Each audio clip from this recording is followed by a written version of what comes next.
Yeah, I was regarding the youth.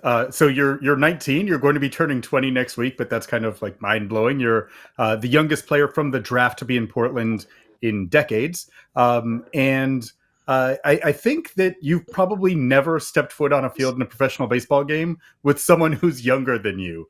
Um, do you ever take stock of that? What does it mean to be competing at this level at the profession in professional baseball as the youngest guy on the field almost every day? Yeah, it never really hits me unless somebody like asks, and I don't really think about it a whole lot. Because to me, it's regardless of what level I was at last year or this year, to me, it feels like the same game. Even playing in, those big league spring training games and playing with guys who may be a whole lot older than me. To me, it still feels the same. It feels like it's because it is the same game in the end of the day. It's just a kid's game, and I have so much fun doing it, and it's what I love to do. So for me, it doesn't really hit me. Like age doesn't really hit me that much, and it helps being in a great organization with a great group of guys who are all super welcoming, and again, they don't really even notice it either. Like nobody ever really talks about it a whole lot.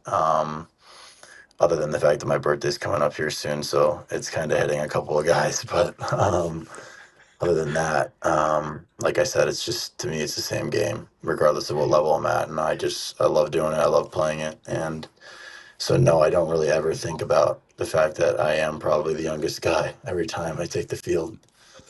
Well, so stepping back though, like we've talked about your maturity, the fact that you are young for you're young for what you're doing. Maintaining perspective on some of the struggles can be tricky for anyone. So I was thinking about this in the context of about this time a year ago. You were putting up numbers like production numbers that weren't like that wouldn't have jumped off the page, right? Like I think you were hitting like in the 220s or 230s in Salem. Like there are reasons for that. It's a huge park. You can barrel balls and they're going to be long outs and probably not even reach the warning track. That might be a home run in any other park. You had really nice on base numbers. The slug hadn't come, and I was thinking about this in the context of Mookie Betts, who about 11 years ago he was in Greenville, and that at the time that was single A, right? Like that was what Yeah, Salem is now, and yeah, he was yeah, yeah. hitting They a buck. swapped.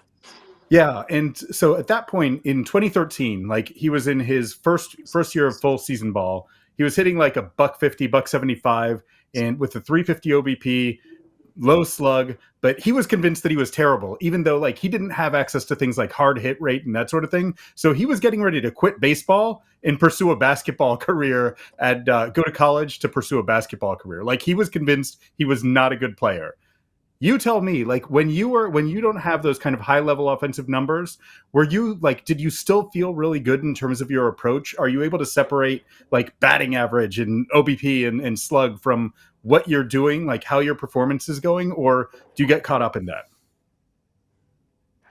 Yeah, I think. Well, first of all, it's probably a good thing Mookie didn't quit, because he's done well for himself.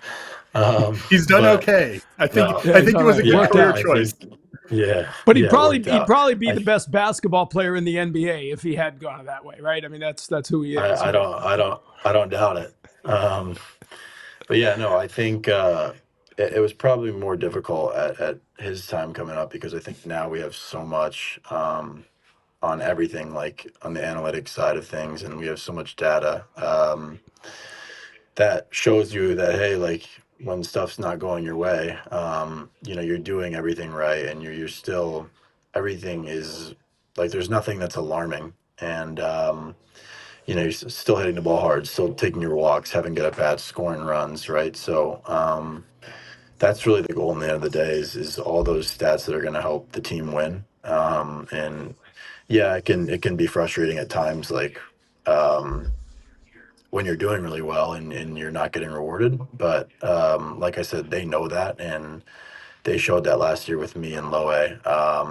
So it's great to know, and it just kind of takes that stress off of yourself. And so just going out there and knowing that if you have quality at bats and if you hit the ball hard and you take your walks, regardless of what the scoreboard says, because none of us and none of them are really worried about that. That's you're going to get rewarded. So yeah, it can be frustrating because sometimes it's just nice to see a ball fall here and there when things aren't going your way. But they do such a good job of staying on top of us and making sure that we're not worried about that. So the answer is, to be honest, no, I'm not too worried about things like that when things don't go my way, because it all evens out in the end of the day. Do Yeah. you care? What do you care about? Like from a statistical standpoint, if you're like, if you're evaluating like, am I having good at bats? What do you like to check on?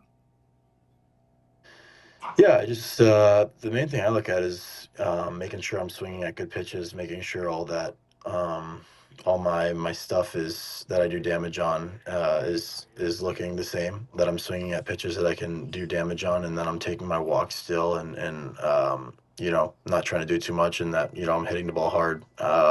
Because in the end of the day, hit the ball hard, take your walks, find ways to get on. That's how you find ways to score and help the team win. And that's what our organization values a lot. So for me, it's just making sure I'm still swinging at the right pitches, getting good pitches to hit, and not missing those, and hitting the ball hard, and like I said, taking my walks.